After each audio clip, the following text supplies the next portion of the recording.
Hola, bienvenida, bienvenido a esta nueva tutoría. Recíbela y llévala también en tu dispositivo móvil o tableta. Recuerda, esto es tutorías.co. Comillas. Al buen estudiante se le dice: quiero su prudencia porque en el silencio transmite tolerancia. Quiero su inteligencia, amo su respeto. Comillas. Como se observa en la figura, el ejercicio planteado consiste en crear un programa que permita invertir los datos de un vector. Entonces la idea es que el primer dato del vector pase a ser el último, el segundo el penúltimo y así sucesivamente. Obviamente los últimos datos pasarán a ser los primeros. La idea es invertir el vector, realizar intercambio de datos de extremo a extremo. Se plantea la solución en un programa de 41 líneas. En la línea 3 se importa la librería general foundation.h. Esta librería es un repositorio de funciones. También se pueden importar librerías de C, ya que Objective es derivado de este lenguaje y por eso es compatible con él. La programación orientada a objetos es un paradigma de programación que permite solucionar problemas usando atributos y comportamientos, es decir, clases. Y esto permite crear programas flexibles, portables y de mejoramiento continuo, ya que su código es reutilizable y estandarizado.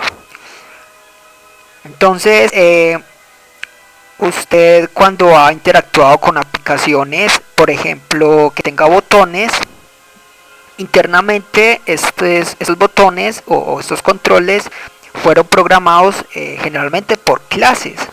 Entonces puede existir una clase botón que tenga atributos como el título, el ancho, el alto, el color de fondo, background, y que tenga comportamientos, o sea, métodos que sean como por ejemplo asignar color de fondo, asignar título, el método onClick cuando presione un botón, etcétera. Y esto sería una clase botón, y luego ya sería crear objetos de la clase botón. Entonces si crea tres objetos, que serían tres objetos de la clase botón, serían tres botones diferentes. Entonces ahí está la importancia de la programación orientada a objetos, que se reutiliza su código de manera inteligente. Entonces este ejercicio tiene entonces como clase invertir vector, y entonces lo que hará esta clase será simplemente invertir en los datos de un vector. Bien, entonces para programar orientado a objetos en Objective-C se usan dos bloques de código principales, que son la interfaz y la implementación. En la interfaz se declaran los atributos y métodos o comportamientos del objeto. Y en la implementación se programan los métodos o los comportamientos, es decir, la lógica. Entonces, para proyectos amplios es necesario que la interfaz y la implementación vayan en archivos separados con extensión .h y .m respectivamente. Estos archivos se importarán en las clases que invoquen a esta clase en particular. Porque de lo contrario habría que copiar y pegar la implementación y la interfaz en cada clase que la utilice. Entonces simplemente con archivos aparte se importan y se hace uso de las clases. Entonces vamos a ver la interfaz. La interfaz va entre las directivas arroba interfaz y la directiva de cierre arroba end, en este caso en la línea 5 a 7. Una vez la interfaz, entonces se nombra la clase. En este caso la clase se va a llamar invertir vector, dos puntos y luego NSObject. Con eso hacemos invocación a la función o la clase principal de Objective-C, que es NSObject, y aquí es en donde vamos a declarar las variables de instancia, es decir, los atributos de la clase o el objeto. Esta clase entonces va a tener dos atributos o variables globales, que son la X y auxiliar de tipo entero. La X simplemente se va a usar como variable controladora del ciclo for. Y auxiliar es una variable temporal que va a permitir realizar el intercambio entre los datos de las posiciones de los extremos del vector, como vemos entre las líneas 23 a 26, que auxiliar es una variable temporal. Tal vez la X no sería necesario tenerla como variable, como atributo de la clase, pero imagine que usted tenga que usar varios ciclos for. En ese caso entonces tendría que en cada método declarar una variable local. Ahí sí sería necesario entonces tenerla como atributo para simplemente hacer uso de ella sin necesidad de declararla en cada método. Entonces está en la astucia del programador saber cuáles variables pueden ser atributos de una clase y cuáles pueden ser simplemente variables locales de un método. Recuerde que las variables o atributos se acceden desde cualquier método de la implementación. Ya tenemos entonces las variables que usa esta función ejecutar, que se encarga de invertir los datos del vector, simplemente auxiliar, temporal y una variable x de un ciclo for. Aquí no era necesario declarar un vector, ya que el vector se declara en la misma función o se pudo haber pasado como parámetro. Vamos ahora a declarar los métodos de esta clase. Este método en la línea 6 será ejecutar. Para declarar un método simplemente se indica el nivel del método, en este caso un menos indica que es un método de instancia, para métodos de clase se usa el más. Luego el tipo de retorno entre paréntesis, esta función nos retorna valores, o sea void indica que es un retorno vacío. Luego el nombre de la función, esta función la llamamos ejecutar. Entonces por último irían los parámetros que recibe la función. Cada parámetro iría separado por dos puntos y ya sabe que un parámetro se compone de tipo y nombre de variable. En este caso ejecutar no recibe ningún parámetro, es una función que se invoca desde el main en la línea 37 y que simplemente realizará la lógica del método, que es invertir el vector. Entonces ya está lista la interfaz con el método declarado y las variables de instancia. Con esto, cuando el programa compile, el compilador ya sabrá cuánto pesa el programa, porque ya sabe los atributos y los métodos de la clase. Vamos ahora a programar la implementación. Entonces, entre las líneas 9 a 31 se implementan entonces los métodos. Va entre las directivas del compilador @implementation y la directiva de cierre @end.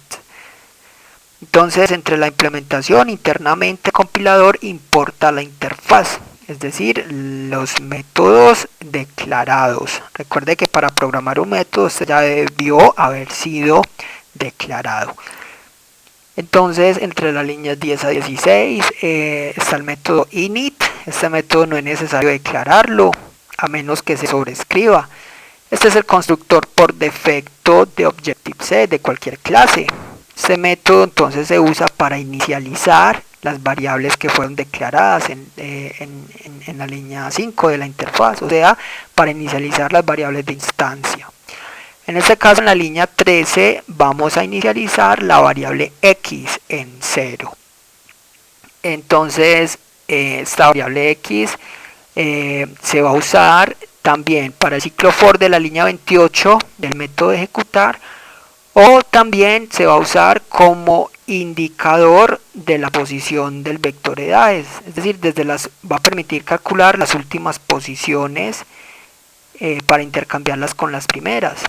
Se va a usar entonces esta variable, por eso es necesario que empiece en 0. Vamos a ver el método ejecutar, que fue el que implementamos, el que se declaró en la interfaz. Entonces entre las líneas 17 a 30 vemos este método ejecutar o función. Observe que la línea 17 es similar a como se declaró en la línea 6, pero entre llaves de apertura y de cierre va la lógica de esta función. Entre esta función en la línea entonces 19 a 29 se invierte el vector edades de la línea 19. Básicamente lo que se hace es declarar un vector, llenarlo con 10 datos y luego recorrer el vector desde la última hasta la primera hasta la última posición. Recuerde que x empieza en 0, entonces mientras 9 menos x sea mayor a 0, se permitirá ingresar al ciclo. Y el ciclo simplemente invierte las posiciones extremos. A medida que x vaya avanzando, se van comparando ya las posiciones consecutivas hasta que se sobrepasen, que lleguen a la mitad y ya no se intercambien más datos. Por último, se imprime este vector ya intercambiado. Le invitamos a visitar la tutoría invertir datos de un vector en TurboC. Allí explicamos entonces línea por línea la lógica de esta función, del ciclo while y uso del ciclo for, entre otras. Aquí lo que varía la sintaxis en la línea 29. Se usa nslog, que es una función propia del lenguaje del entorno Objective-C para mostrar información por pantalla. Se usa el arroba antes de mostrar cadenas de texto. El resto es similar a fprint de TurboC. Ya con esto terminamos la implementación. Para clases que no necesiten implementación, se deja la implementación vacía. Con la interfaz y la implementación ya está lista la clase. Solamente resta crear los objetos que invoquen los métodos y den vida o funcionamiento a la clase. Eso se hace en el main entre las líneas 33 a 41. Recuerde que el main es el método de inicio del programa. Entonces, entre el main en la línea 35 vamos a crear un apuntador a la clase invertir vector. Línea 35 se pone el nombre de la clase tal cual se declaró, invertir vector, seguido de asterisco, seguido del nombre del apuntador, en este caso obj. obj entonces hasta este momento será un apuntador a la clase invertir vector. Lo que sigue es hacer que ese apuntador apunte a un objeto de la clase invertir vector, y de ese modo ya tendremos un objeto para poder invocar los métodos de la clase. Entonces con este apuntador lo vamos a instanciar simplemente invocando a la función alloc, que reserva memoria dinámica para un objeto interno de la clase invertir vector, y luego init, que invoca el constructor por defecto de la clase. Con esto ya tenemos que obj es un apuntador a un espacio de memoria de la clase invertir vector, o sea, a un objeto de la clase invertir vector, y ya podremos hacer uso de esta clase. Entonces en la línea 37, para invocar métodos en Objective-C se usan los corchetes. Entonces simplemente el nombre del apuntador o del objeto seguido del nombre del método o función a invocar, en este caso ejecutar. Como este método no recibe parámetros, lo dejamos así. Ya si recibiera parámetros, cada parámetro iría separado con 2 puntos. Y de este modo aquí se invoca ejecutar, y ya sabemos que ejecutar invertirá el vector edades y mostrará el resultado. También conviene entonces revisar la clase NSArray de Objective-C y mirar entonces si internamente tiene programada algún método que muestre los datos que permita entonces invertirlos, o si no, aquí se programó de manera manual. Por último, línea 38, relays es un método que borra la memoria dinámica creada. Este método se invoca también automáticamente por el ARM o el manejador de memoria de Objective-C. Esta fue la tutoría del ejercicio: crear un programa que permita invertir los datos de un vector. Repasa la teoría, resuelve nuestro test y practica un algoritmo en el tablero. Si eso te gustó o no, te invitamos a discutirlo y valorar la experiencia de esta tutoría. Recuerda, esto es tutorías.co, trinamos como @